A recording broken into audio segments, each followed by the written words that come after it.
President Jaggareddy గారు బహిరంగంగా police అధికారులను ఘోరంగా అవమానించినందుకు మరి నిన్న జరిగిన సంఘటన పూర్వాపరాల గురించి కొంత చెప్పాల్సిన అవసరం ఉన్నది. మరి నిన్న జగ్గారెడ్డి గారు ఎవరినైతే దుర్భాషలాడినరో అనే ఘోరంగా తిట్టిండో ఆ పోలీస్ ఆఫీసర్ మామూలు పోలీస్ ఆఫీసర్ కాదు.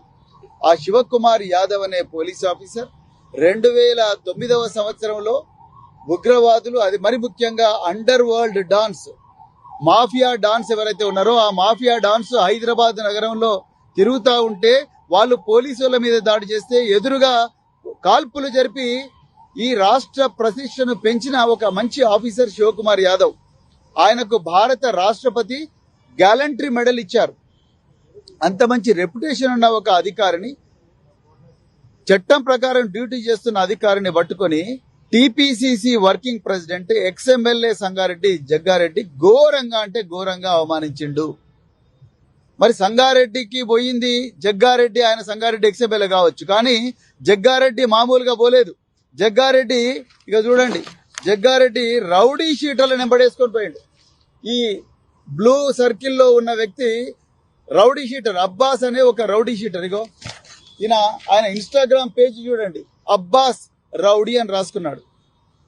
ఇలా కాంగ్రెస్ టీపీసీసీ వర్కింగ్ ప్రెసిడెంట్ కు ఈ రౌడీ షీటర్లతో ఏం పనండి? వీళ్ళు గోల్కొండ ప్రాంతానికి చెందిన రౌడీ షీటర్లు. ఈ అబ్బాస్ పేరు మీద ఒక rowdy sheet Golconda police station ఉన్నది. ఈ మధ్య కాలంలోనే దాన్ని నార్సింగ్ పోలీస్ స్టేషన్ కు ట్రాన్స్ఫర్ చేసిండ్రు. ఈయన అబ్బాస్ యొక్క అనుచరుడు మాజిద్. వీళ్ళిద్దరు కూడా రౌడీ షీటర్లే. వీళ్ళ మీద అటెంప్ట్ మర్డర్ కేసులు ఉన్నాయి, ఎక్స్టార్షన్ కేసులు ఉన్నాయి. వీళ్లను పట్టుకొని ఒక ఎక్స్ఎమ్మెల్యే టీపీసీసీ వర్కింగ్ ప్రెసిడెంట్ ఎట్లా పోతాడండి? వీళ్ళేమన్నా అక్కడ ఓటర్లా? గోల్కొండ ఓటర్లా? వాళ్ళు సంగారెడ్డి ఓటర్లా? అది ఒక ఎక్స్ఎమ్మెల్యే 100 మీటర్ల లైన్, అక్కడి వరకే ఎవరైనా పోవచ్చు. 100 మీటర్ల లైన్ దాటి లోపలికి పోయి ఒక క్యాండిడేట్ కొడుకు రిజ్వానా అనే ఆమె క్యాండిడేట్, రిజ్వానా కొడుకు వచ్చేసి అడ్డు. ఆ అడ్డు 5 సార్లు నువ్వు ఇక్కడ పని లేదు, మీ అమ్మ క్యాండిడేట్, నువ్వు ఇక్కడ ఉండాల్సిన అవసరం లేదు, నువ్వు బయటికి వెళ్ళిపో, ఆ 100 మీటర్లు దాటి బయటికి పో అని పోలీసు వాళ్ళు అంటే పోకుండా అక్కడనే ఉంటే 5 సార్లు చెప్పినా వినకపోతే అతన్ని తీసుకొచ్చి బయట దొబ్బి బయట పెట్టేస్తే దానికి ఎక్స్ఎమ్మెల్యే జగ్గారెడ్డి వచ్చి రౌడీ షీటర్లతోని వచ్చి, టీపీసీసీ వర్కింగ్ ప్రెసిడెంట్ రౌడీ షీటర్లతో వచ్చి నానా దుర్భాషలు ఆడిండు.